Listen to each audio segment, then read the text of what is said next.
तो जय श्री राम मित्रों।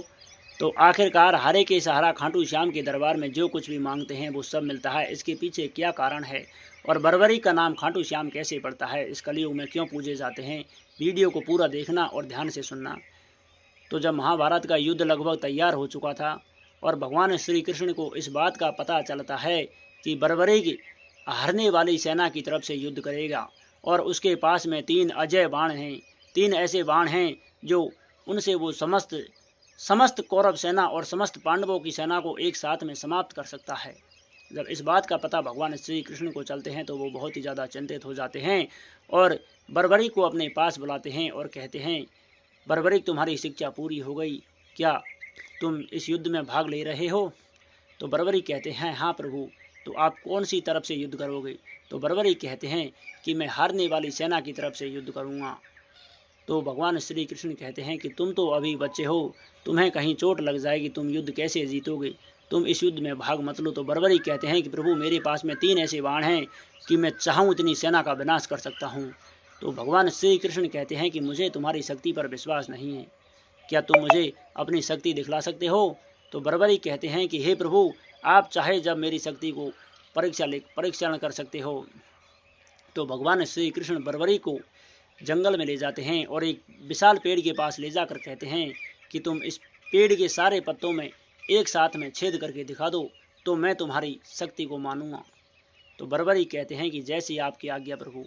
बरबरी एक बाण से सारे पत्तों में निशान लगा देते हैं, लेकिन भगवान श्री कृष्ण एक पत्ते उस पेड़ से एक पत्ता तोड़ करके अपने पैर के नीचे दबा लेते हैं।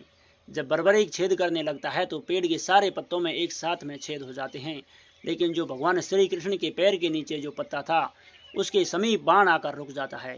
बरबरी अपने बाण को रोक लेते हैं और कहते हैं, प्रभु या तो आप अपना पैर हटा लीजिए वरना आपके पैर में छेद करके पत्ते में छेद हो जाएगा, क्योंकि मेरा बाण लक्ष्य नहीं चूकता है।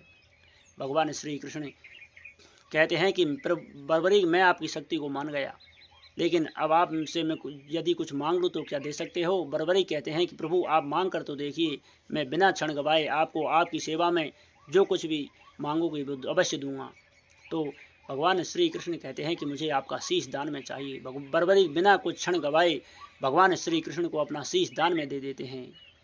जब भगवान श्री कृष्ण को बरबरी अपना शीश दान में दे देते हैं तो भगवान श्री कृष्ण की आंखों से भी आंसू आ जाते हैं, लेकिन भगवान श्री कृष्ण बरबरी को वचन देते हैं, वरदान देते हैं कि आज के बाद इस कलयुग में तुम मेरे नाम श्याम के नाम से खाटू में पूजे जाओगे और कलयुग में मैं तुम्हें वचन देता हूँ, कलयुग में जो तुम्हारे दरबार में आएगा वो कभी खाली हाथ नहीं लौटेगा।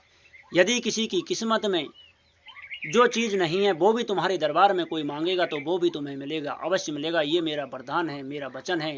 खाटू श्याम बरबरी भगवान श्री कृष्ण की इस बात को सुन करके बहुत ज़्यादा प्रसन्न होते हैं और भगवान श्री कृष्ण को बारंबार नमस्कार करते हैं। भगवान श्री कृष्ण कहते हैं कि कलयुग में तुम्हारा ही नाम होगा, तुम्हारा ही राज होगा। इस पृथ्वी पर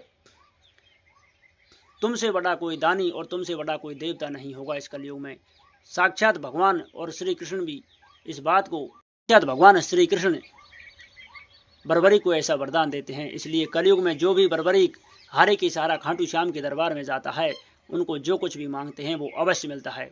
यदि आपको वीडियो पसंद आई हो तो कमेंट में जय श्री श्याम लिखकर चैनल को सब्सक्राइब करना। राम राम।